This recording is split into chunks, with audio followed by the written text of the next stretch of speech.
buyer first gives tech pack or fabric swatch, from which the knitting department finds out the fabric structure and design, and also the yarn count required to make the fabric. According to the fabric design, the knitting machine cam and needle are set. Then the design program is set in the knitting machine.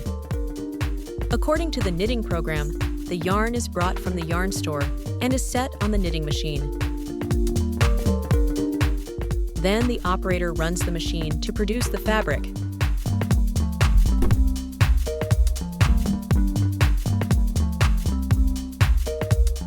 The QC checks the fabric quality at intervals during the knitting production.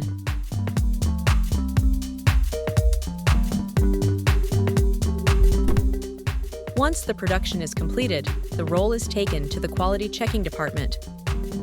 After checking the quality, the fabric is sent to the gray fabric store.